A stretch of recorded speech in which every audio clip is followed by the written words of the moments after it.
Okay, good evening, everyone, and welcome to P&P Live. I'm Brad Graham, the co-owner of Politics and Prose, along with my wife, Lissa Muscatine, and we have what promises to be a very instructive program for you featuring Tracey Gendron, here to talk about her new book, Ageism, Unmasked, Exploring Age Bias and How to End It. A couple of brief housekeeping notes. First, though, post a question at any point during the discussion. Just click on the Q&A icon at the bottom of the screen. And in the chat column, you'll find a link for purchasing copies of Ageism Unmasked. Tracey's been a gerontologist for about 25 years. She heads the Department of Gerontology at Virginia Commonwealth University and serves as executive director of the Virginia Center on Aging. She's also authored or co-authored more than 30 scholarly manuscripts and 7 book chapters on ageism and aging-related topics. Ageism Unmasked, that's your first book, Tracey, right? It is, yes. It's her first book, and it begins with the sentence, "Everything you know about aging is wrong." Now, that's a pretty bold statement, but Tracey backs it up with an authoritative and compelling examination of the social, political, and economic factors that have shaped our understanding of aging and contributed to current beliefs and misconceptions. One of her basic points is that ageism is pervasive in our society, where so much value tends to be placed on youthfulness, and where aging often is associated with so many negative stereotypes. Tracey argues that we'd all be better off if we could work towards a world free of age bias, one that's based, as she puts it, on age equity and that acknowledges and embraces elderhood. A Kirkus review called Tracey's prose crisp, declarative, and scholarly, and said the book is accessible and accented with personality and wit. Tracey will be in conversation this evening with veteran journalist Paula, former Washington Post reporter who switched to the New York Times, where for the past 13 years, she's written the New Old Age column about aging and caregiving. 5 years ago, Paula added a second Times column, Generation Grandparent. Her own book, When the Time Comes, about families dealing with aging parents, came out 3 years ago. More recently, Audible released The Booby Diaries, an audio work based on Paula's grandparenting columns. So Tracey and Paula, the screen is yours. Okay, thank you, Brad. This is going to be a fun conversation because Tracey and I, though we've never actually met before we started preparing for this event, have been reading each other. She's been a source for my column. We follow each other on social media, and as she puts it, we run in the same circles. And they're not such big circles. It's the circles of people that are concerned about age bias and ageism. And once you start thinking about this, you see it everywhere. And I thought of you, Tracey, when on the first day of Judge Jackson's confirmation hearing, a journalist posted on Twitter, average age of first 5 senators to question her was 80, to which I responded, so what? So you can like them or not like them. You can engage with their arguments. You can despise them. You can elevate them. But what's age got to do with it? You know, precisely. So why is everything we know about aging wrong? What did you mean by that provocative statement? Yeah, well, thank you, Paula, and thank you, Brad, as well. And I love that you both mentioned that statement because it's doing what it's intended to do, which is, get your attention. And I think really what I mean by that, everything that you think you know about aging is wrong, is because everything that we have been taught about aging is wrong. And it starts from a very young age. If you think about the bedtime stories that we read to our young children, they're very often filled with characters that are portrayed as older and ugly or scary or feeble or silly. And then it evolves to activities that we do in elementary school, like the widespread practice of spending the 100th day of school dressing like a 100-year-old, which essentially makes caricatures out of older people.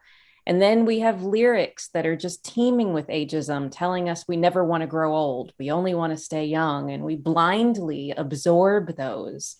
And then we're also targets of anti-aging marketing from a very, very young age and taught of what the standard of beauty should look like, which, as you know, is equated with youth. So we should fight wrinkles. We should battle against the visible signs of aging, this militaristic language. And all of that is the cultural narrative that surrounds us. And when it surrounds us at that level, it's really impossible not to internalize it. It's really impossible even to see it. So ageism has become so deeply ingrained and normalized and invisible that it's everywhere and it's ubiquitous. And yet it really goes under the radar. It flies under the surface. So because we're exposed to all of that, what we know about aging is aging as ugly, aging as scary, and aging as decline. And what we don't talk about, what we don't know about, or even really think about, is what aging actually is. It is a physical process, but it's also a psychological process, and social and spiritual. And it is about growth as well as decline.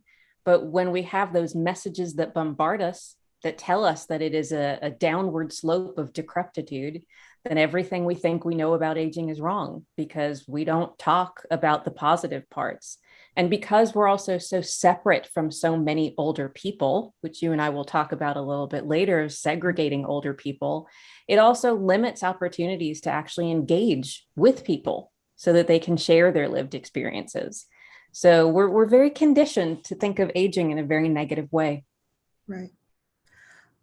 We should probably use the word and define the word ageism, which Robert Butler coined in the 70s, and the sort of variants of it, because you mentioned internalized ageism, and in the book you also talk about benevolent ageism. So what is ageism? So ageism in its broadest sense is discrimination based on age. And that actually means discrimination based on an age group that you perceive as the other group, as the out group, which means, yes, it's generally towards older people, but it's also pretty pervasive towards younger people. And all of that is ageism.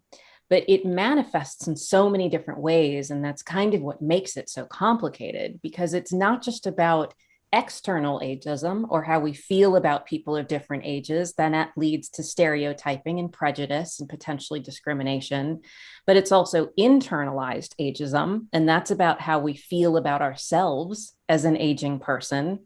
Becca Levy has done amazing work in this area that has really shown us the very, very stark consequences of internalizing negative feelings about aging.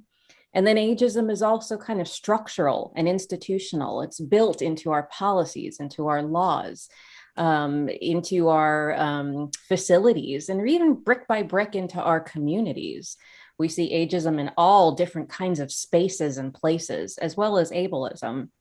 And then benevolent ageism, as you were talking about, that's that kind of sneaky positive form of ageism, that dear but incompetent. Older people are very warm, but yet they're incompetent. Or asking someone to cross the street just because they're old, not because they need help, but things that are masked in maybe kindness, but that actually can be quite infantilizing to older people, which is still driven by those stereotypes and still driven by assumptions.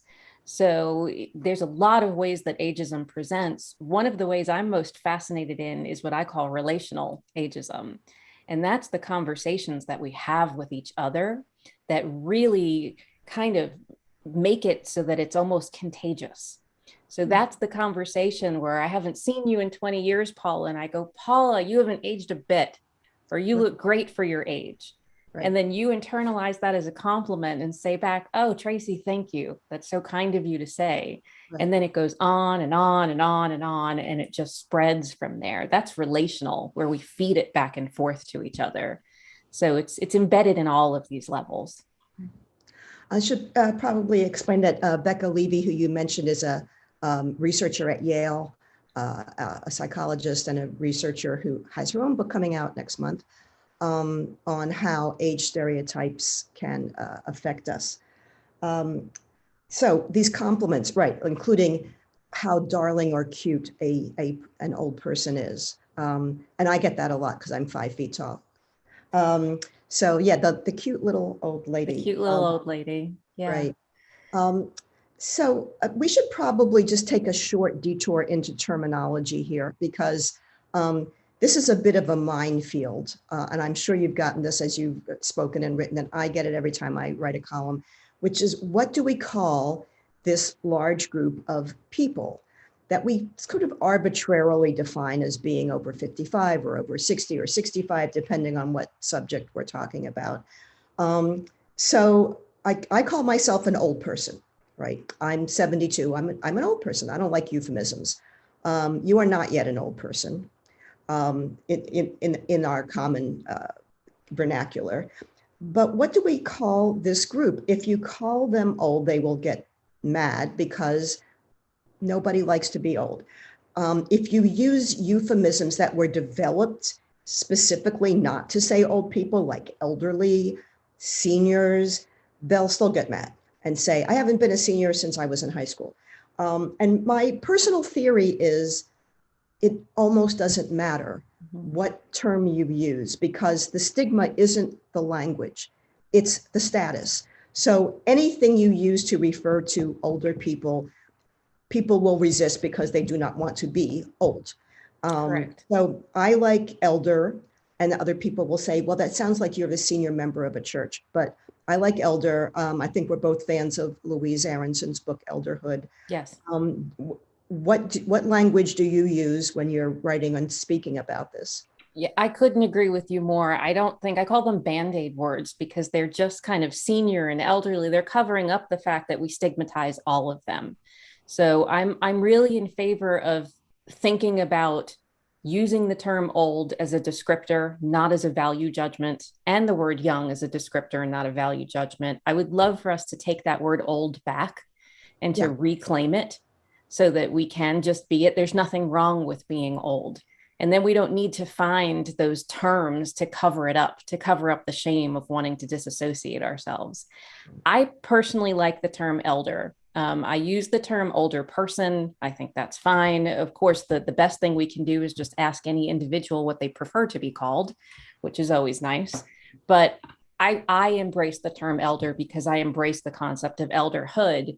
And to me, when you think about development, we have infancy, we have toddlerhood, we have childhood, we have adolescence, we have adulthood. You call someone in infancy an infant, a toddler, someone who is in childhood a child. So why would we not call someone in elderhood an elder? So to me, again, that just describes the stage of life that one is in. There's no value judgment. The child doesn't look at you and say, that hurts me, that stigmatizes me. So I agree. I think first and foremost, we need to just remove the stigma and then perhaps the right word will follow. But until then, we're just going to keep putting a Band-Aid over a gaping wound. Yeah, no, the New York Times style is, and I think most medical journals are older adult, and it's always kind of bothers me. Like everybody's older than someone else. It's so right. It's so relative. But that's what I usually go with in print. You mentioned the anti-aging industry, and we could probably quote some of those commercials. Like I don't worry about my age, I defy it. There's this famous model who has never looked like an ordinary person in her entire life. And even among gerontologists, you mentioned this term successful aging. Can we talk about how these attitudes affect behavior, both against older people, but also younger people, as you mentioned? What impact do these attitudes have? Oh, it has a huger impact than we think.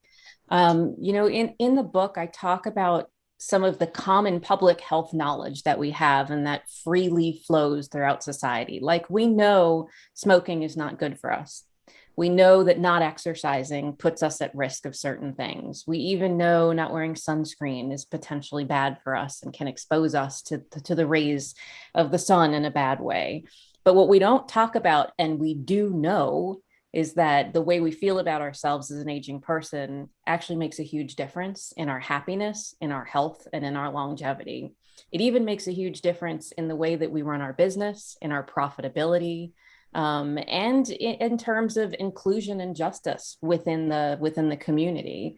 And we've had this knowledge for decades now, and yet it's not something that is freely circulated or we freely talk about. But we actually have higher risk factors for cognitive impairments, for taking longer to recover from illness, from feeling more isolated, all the way up to decreased longevity. And a study showing, again, back to Levy, that there's a 7.5-year differential in people who fear their own aging versus people who embrace their own aging, those who embrace it living 7.5 years longer. So the consequences are actually, quite serious. And if you were to ask somebody, would you like an extra 7.5 years of your life? I'm sure they would say yes. And if you said, well, do you know that has to do with how you feel about yourself as an aging person? I'm sure it would kind of blow their mind, because it's not something that we really talk about. So yeah, the consequences are deep. And some of the things you mentioned, are kind of some of those insidious ways that get us off track. So I love what you said about the anti-aging, industry and the defy. But what's even more fascinating to me about that is the cognitive dissonance that comes with that. So I'll give you an example. I don't know if you remember, but in 2017, and I think in 2019, Allure magazine came out with an end to anti-aging. It was a big headline that they had. One on the cover was Sharon Stone, and I can't remember who the other actress was that was on the cover. And I was all in. I was like, this is great. Oh my goodness, we're having somebody who's like in the space, in fashion and in media, take on this stance. So I got it and I flipped to like page 2 or 3. And immediately what I saw on page 3 was an ad for anti-wrinkles. And I went, no. So it's like, we know kind of the words to say, but we're not connecting these concepts, Right. that is ageist, that is still promoting shame, that is still promoting a standard of beauty that we don't have to buy into. So, it's funny. Can let's break this down into certain categories, because I think when we start thinking about this, as I mentioned, we see it everywhere. So one place to look for ageism is in healthcare. And what do you see happening there? Yeah. In healthcare, it's obviously very, very dangerous. And there is a huge cost to that as well. Actually, it's been calculated at $63 billion a year that it costs for the 8 most expensive health conditions, how that ageism impacts that. And that's both in the way we feel about ourselves, but it's the way that we're treated within the healthcare setting as well. And I was just having a conversation the other day about trust and trustworthiness in healthcare. And I think ageism plays a really big role in creating mistrust. So, it starts with, I think, going back in history, which is what I do in the book, to thinking about early 1900s, where we started to adopt the biomedical model of aging. And the biomedical model in general and of aging really looks as health as the absence of disease and disability. So we started to really focus on medicine as curative. Well, when we started to focus on medicine as curative, and many older people are not in that category, the focus is not on necessarily curing, but enhancing quality of life, living with comorbidities and multiple conditions, we started to devalue that, and we started to dismiss that. And I think that really led to a lack of trust. So it's not uncommon in healthcare to see a healthcare practitioner talk to the person that is with the older patient there instead of talking to them directly, or to dismiss their pain, or to dismiss whatever condition that they be coming with and saying, that's just old age, which may not be true. greatly undertreat pain in older people by just saying that it's normal part of aging. We often misdiagnose something like dementia for depression or depression for dementia, where one is treatable. So we miss opportunities to really engage with patients in that setting. And then we infantilize there too. You know, if your name has been Dr. Span all these years and you're called sweetie, honey, darling, dear when you're in a medical office, that also feeds mistrust. So, you know, I think there's many elements in healthcare that just kind of build those layers, that foundation of mistrust. And we can see that also in the fact that there are not enough and there will not be enough people going into geriatrics in medicine. And you can see why. Partly you don't get rich if all your patients are on Medicare. But also medical students don't want to go into it because they want to cure people. And they think with younger people, you can cure them, and with older people, you can't. In fact, the surveys show that geriatricians actually are almost uniquely happy in their practice. You know, they enjoy it much more than cardiologists and dermatologists and surgeons. But if you are treating old people, that in itself is unattractive to a large number of medical students. That's very true. I think it's also important, I'll just say, to look at the system of healthcare, which is also set up not to support spending a lot of time with people. So you're rewarded for efficiency and you're rewarded for seeing multiple patients in a day. And if you have complex patients that may be older, it takes a little bit longer. And so the system isn't set up to value that. Right. What about in the workplace? I've written about age discrimination suits. They have jumped lately, but they're hard to win. How does ageism affect people in the workplace and the workplace itself? I think, you know, what we hear a lot is stories of people feeling as if they are passed over for promotions because of their age. They feel as if there's a hostile environment very often because of age.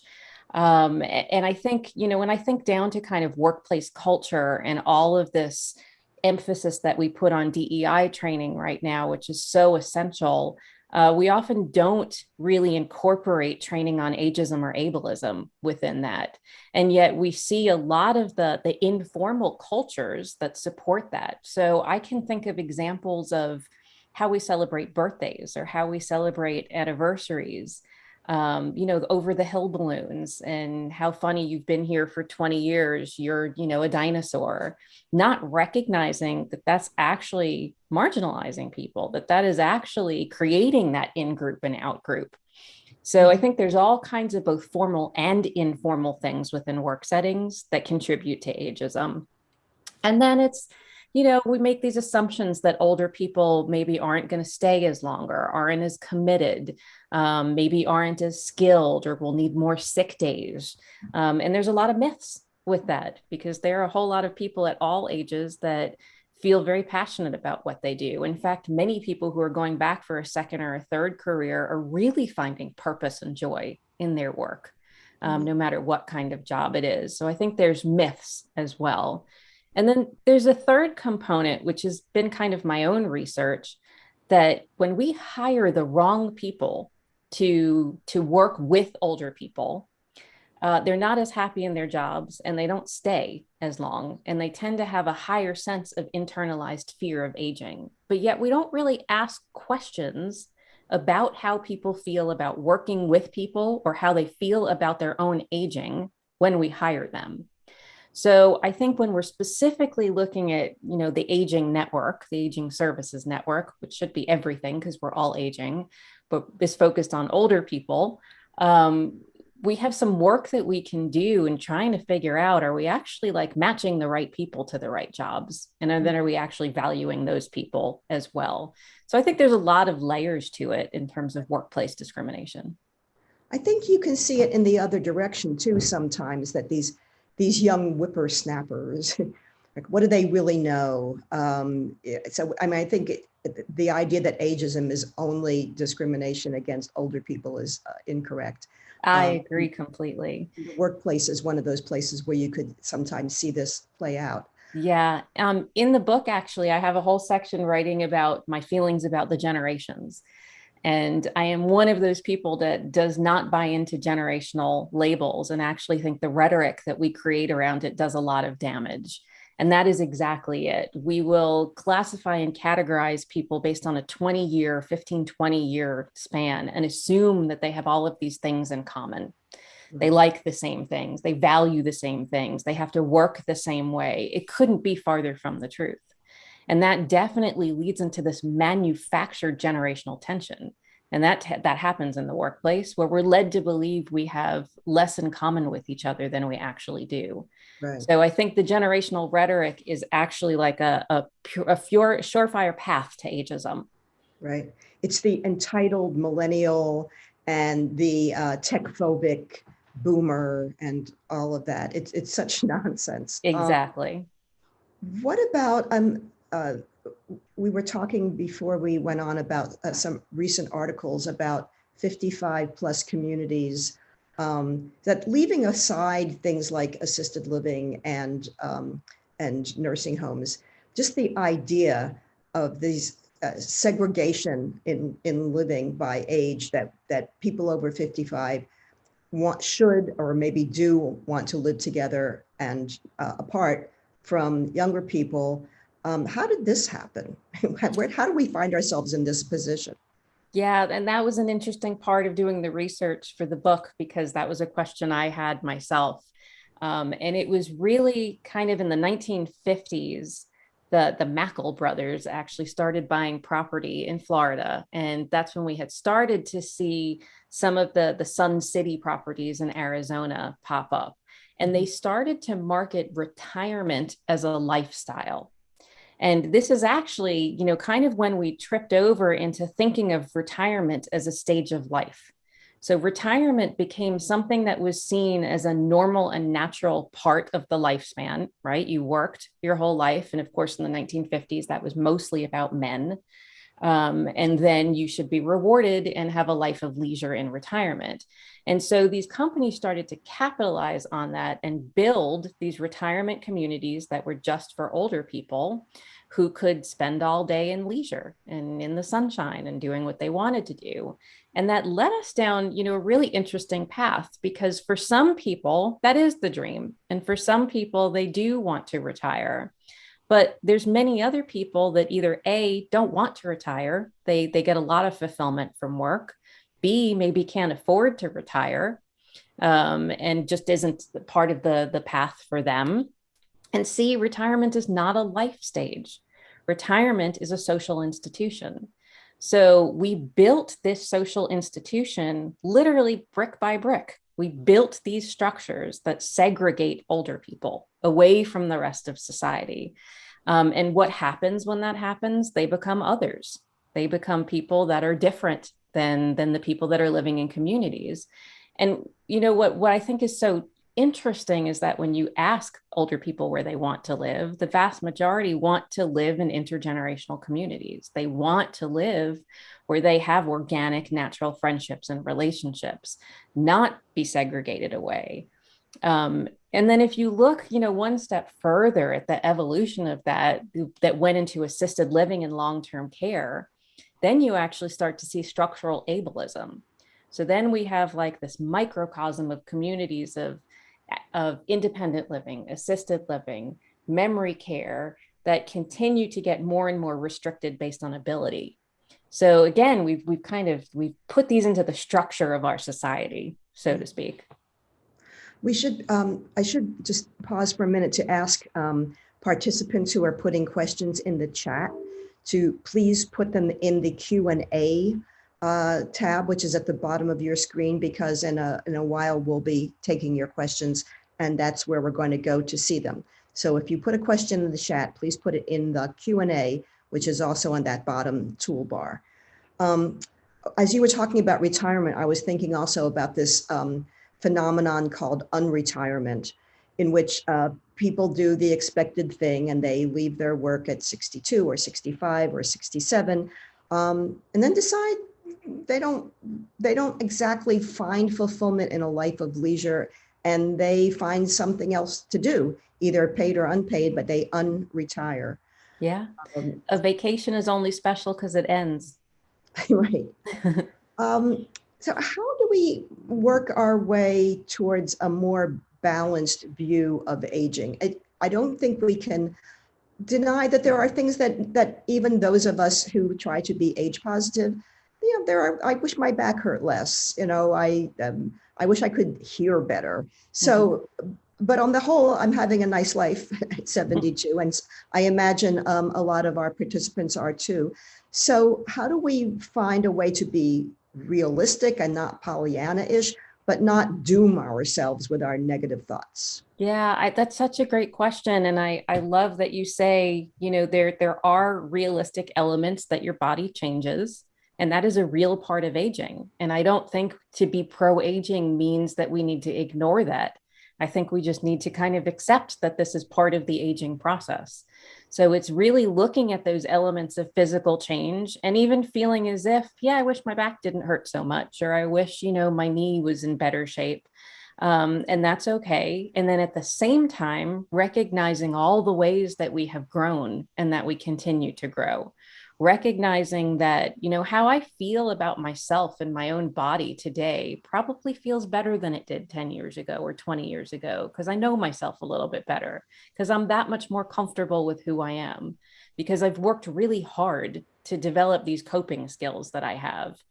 And the truth is, when you look at gerontological theory as a gerontologist, you see that level of adaptation means older people in general are happier, even with all the physical limitations, because it's the psychosocial pieces that really can enrich us and help us find joy and positivity.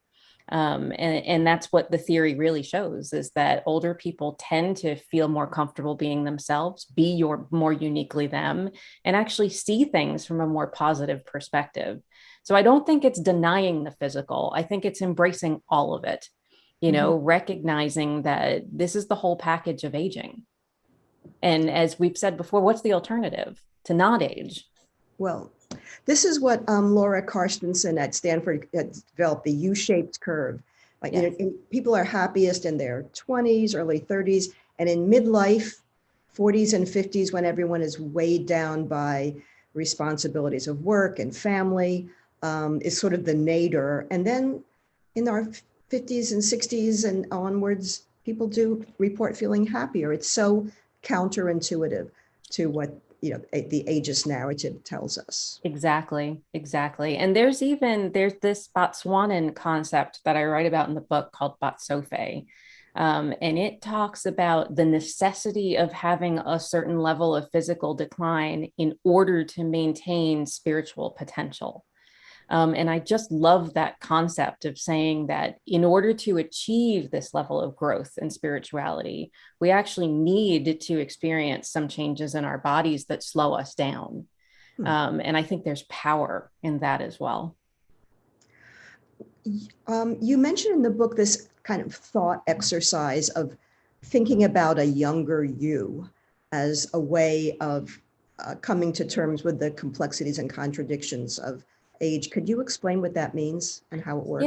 Yeah. I think it's an instructive exercise to ask yourself, what do I like about myself better now than I did 5 years ago, 10 years ago, 20 years ago? What are some of the things that I really appreciate about myself? What are the lessons that I've really worked hard to learn?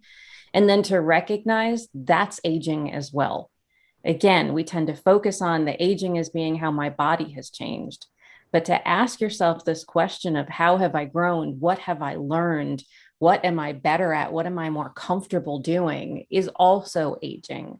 And that, helps give us kind of the full perspective of that. Again, seeing aging as holistic.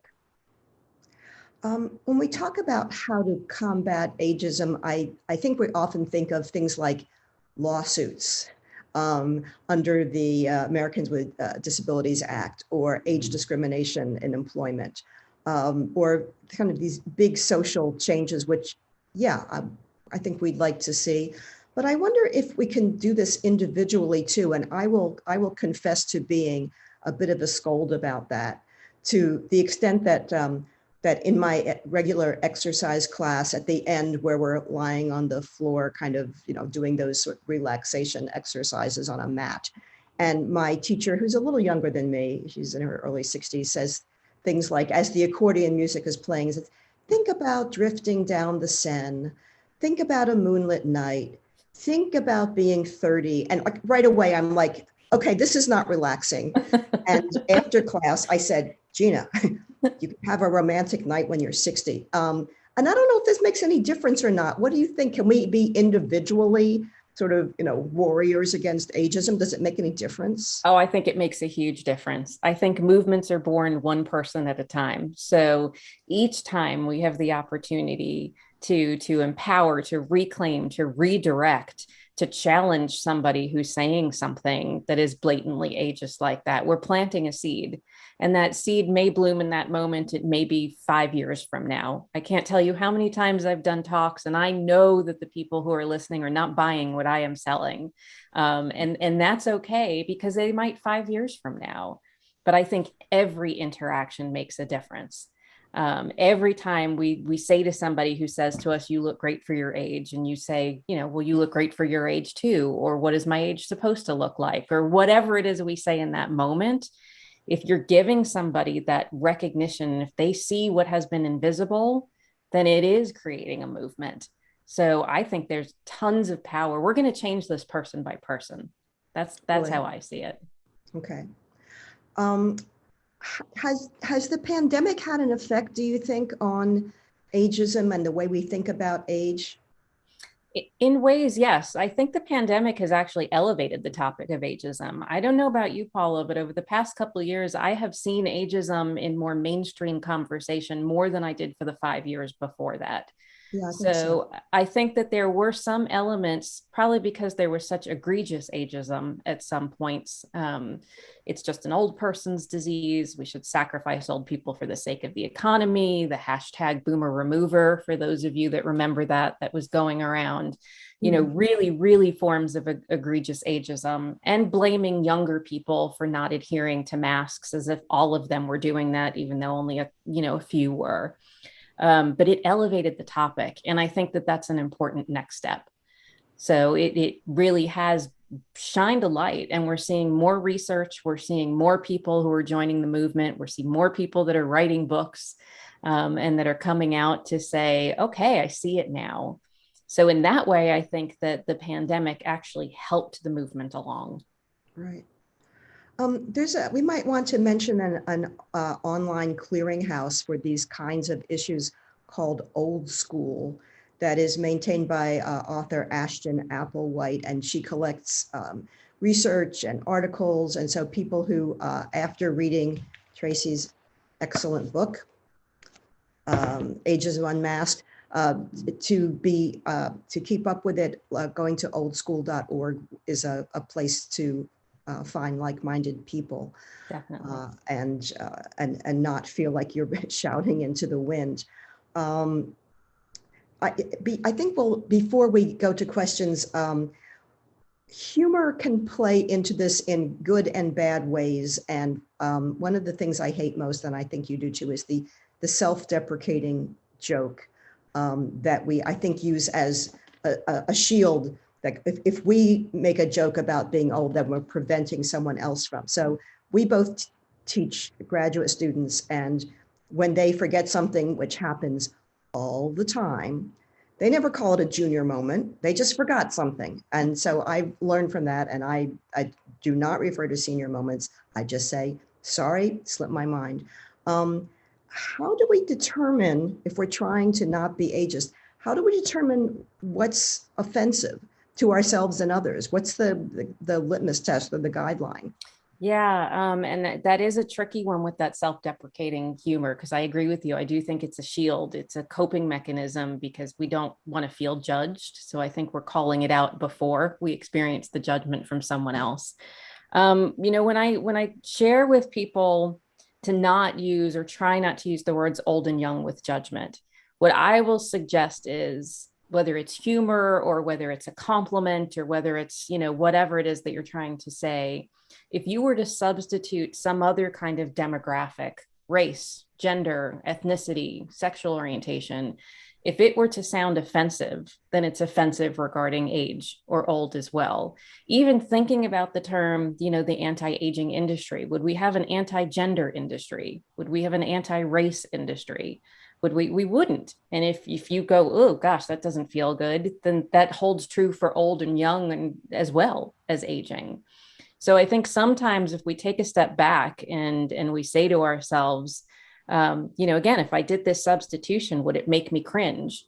And the answer would generally be yes. Well, then it should make you cringe for age and old and young as well. Right. Yeah, my personal motto, which a friend of mine heard me say often enough that she actually put it on a poster for me, is old is not an insult and young is not a compliment. Exactly. But I do want to say we do have to be careful because we often fall into the traps of using some terms as anti-ageist strategies that actually fuel it. So ageless or never get old, or is only, age is just a number. Right.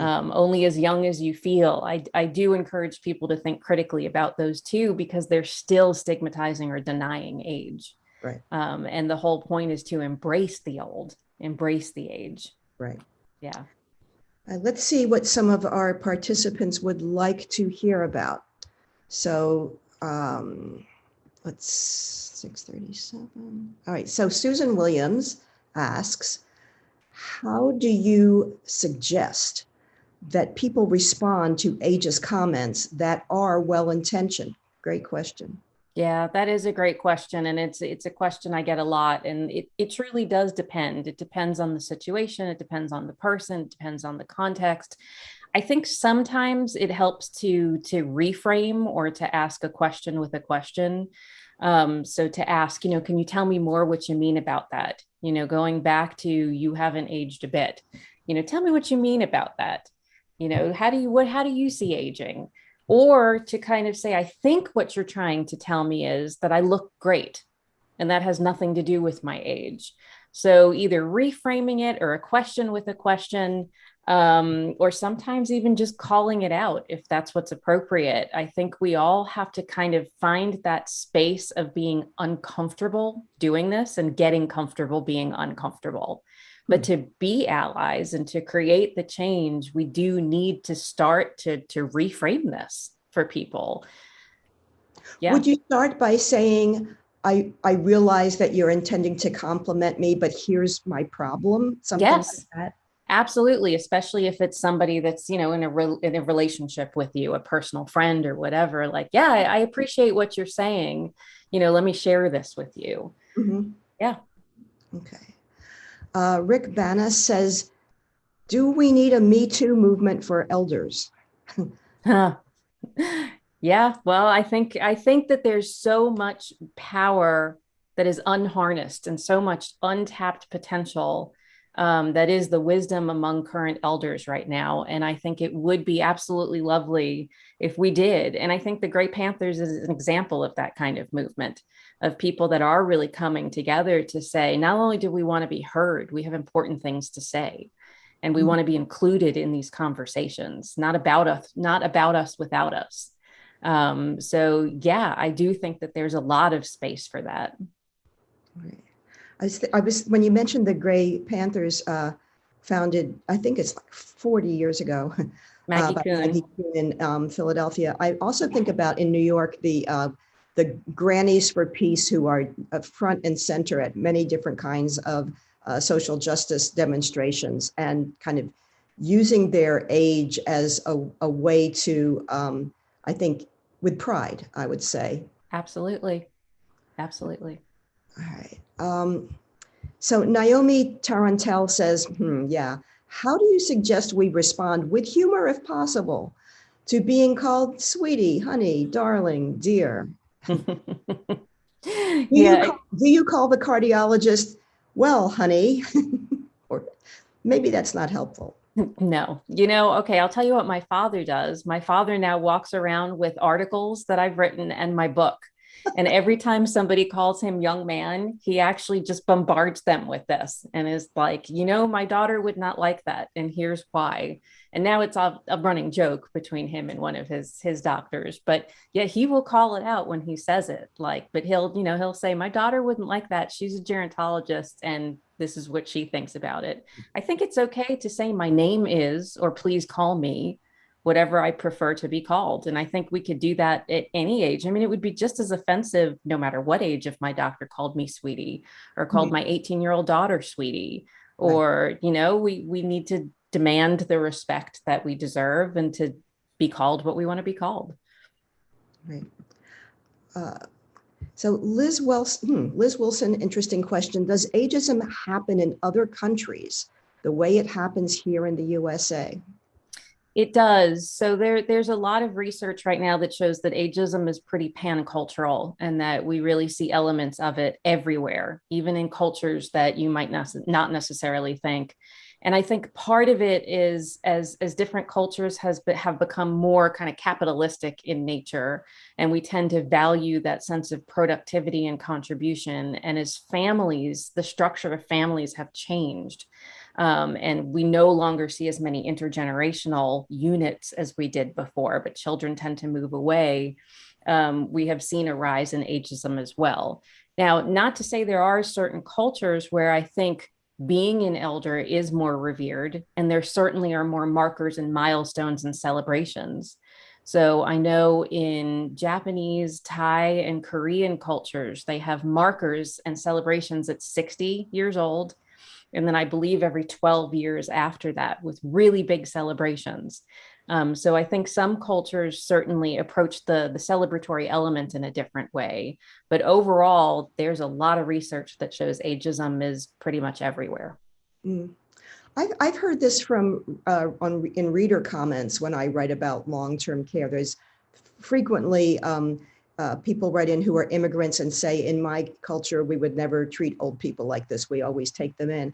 And they're frequently wrong because they're remembering the culture that they emigrated from 30 years ago. Yes. And now even places that supposedly have such devotion to older people like China have plenty of nursing homes as people leave their ancestral villages and move into factory towns. It's capitalism and globalization, and we got there first, but other countries are not immune to this. Nope, that's exactly right. All right, thank you for that question, Liz. Sandra Butler says, at 83, I am proudly, feministly old. I suspect that fear of one's death and dependency is central in the fundamental denial that undergirds the internalization of ageism. And asks us to respond. Yeah, I think she's right. What do you think? Oh, I think she's absolutely right. I think those are very, very deep roots of ageism. And I do touch on that a little bit in the book, especially in terms of our fear of dependency, our disdain really for dependence. We have this whole pull yourself up by your bootstraps in order to be successful. We need to be independent, where the truth is we're always interdependent and that we're social creatures and we're always relying on each other. But we have created this kind of paradigm of successful aging, meaning that we remain independent, meaning that we remained physically and cognitively intact, which inevitably will leave out everybody eventually because of that process of decline. And then because we've pathologized caregiving, we have pathologized death, and all of those are kind of the underpinnings of ageism. That's a profound comment. And I think it really speaks to some of the deeper aspects of the fear that really drives all of that. What a great comment. Right. Yeah, I think oftentimes when we celebrate old people, we celebrate the people who do not in any way look or act old. Yes. So if you're jumping out of airplanes when you're 80, then we'll write stories about you. I will not, but people will. Yes. Or if you're bicycling across the United States. If you're having a perfectly good life, but you need a walker so that you can maintain your balance and your mobility, we don't want to know about that. That's exactly right. Yes, we elevate and we have those aspirational examples. But again, that's not attainable or even desirable for most. people who are just living. Right. So Patricia Frame is asking, do you think that 55 plus communities and CCRCs, that's continuing care retirement communities, lead to learned helplessness or less mentally active lifestyles than those still in their previous communities? Wow, that's such a great question. And I think it absolutely can. I think part of the danger is when we become that dreaded term resident, when we become a resident of a community, and I think we lose some aspects of our identity otherwise. And then we become a receiver of services. And I have to imagine that being just a receiver of services does diminish some sense of agency and some sense of autonomy. Now, it probably depends on who you are, on where you're living, on what the community is like. There are some that are fantastic that have resident-run boards who really have very active engagement, but in others, I think it can lead to just being a passive recipient of care. And I would think for many that could be very demoralizing. Well, here with from an anonymous participant talking about age-friendly communities, says, I love my 55 plus condo in a community with singles and young families with children. I think having a choice is the key. Agreed. Absolutely agreed. There's no one right way for everybody. And I think having the choice is exactly right. So Renee Finelli has a question about, about the workplace and how it's being reinvented post-pandemic. We're not really post-pandemic, but I know how much we all wish we were. So does this provide a unique opportunity to address ageism? Do you have any advice for how employers can best begin? That's such a great question. And I have to say, I'm just as curious about this as you are. I think this great resignation that we are going through has changed the landscape. And suddenly I think that employers are looking at the needs of employees a little bit differently.